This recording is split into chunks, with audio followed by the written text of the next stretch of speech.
अस्सलामुअलैकुम।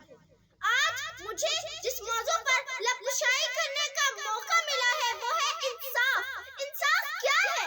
किसी चीज का अपने मुकाम पर रहना इंसाफ कहलाता है, और अगर किसी चीज को उसके मुकाम से हटा दिया जाए तो उसे बेइंसाफी कहते हैं।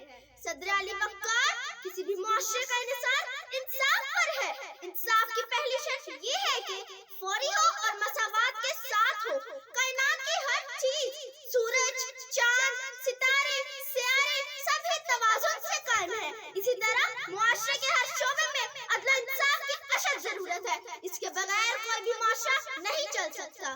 हजरत अली रज़ियल्लाहु ताला अन्हु को कौल है कि कुफ्र का मुआशरा तो चल सकता है लेकिन इंसाफ के बगैर नहीं। हुजूर सल्लल्लाहु अलैहि वसल्लम ने इंसाफ पर सबसे ज्यादा जोर दिया है।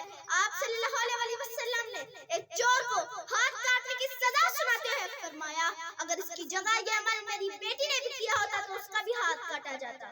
आज हमारे मुआशरे में सबसे ज्यादा जरूरत इंसाफ की है। हमारे यहाँ इंसाफ ताख़ीर का भी शिकार है और इसमें मसावात भी कहीं नजर नहीं आ रही। तुमको खबर नहीं है ये बेजान पत्थरों, तुमको खबर नहीं है ये बेजान पत्थरों, किन मुश्किलों में आज है इंसान पत्थरों। मेरी हुक्मरानों और कानून नाफिज करने वाले इदारों से दस्तबस्ता गुजारिश है कि खुदारा अपने अजीज में इंसाफ कायम करे ताकि जुर्म करने वाले अनासिर के अंदर सजा का खौफ पैदा हो सके।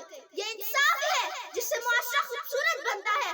जिस मुआशरे में इंसाफ नहीं होता वहाँ जंगल का कानून होता है, जहाँ एक ताकतवर कमजोर पर जुल्म करता है। पूछे कोई तो जाके ये बूढ़े किसान से, पूछे कोई तो जाके ये बूढ़े किसान से, क्यों फसल काटी जा रही है दरमियान से। मेरी दुआ है कि हम वो दिन भी देखें जब अपने अजीज पर इंसाफ का अलम बुलंद होगा। आमीन। शुक्रिया।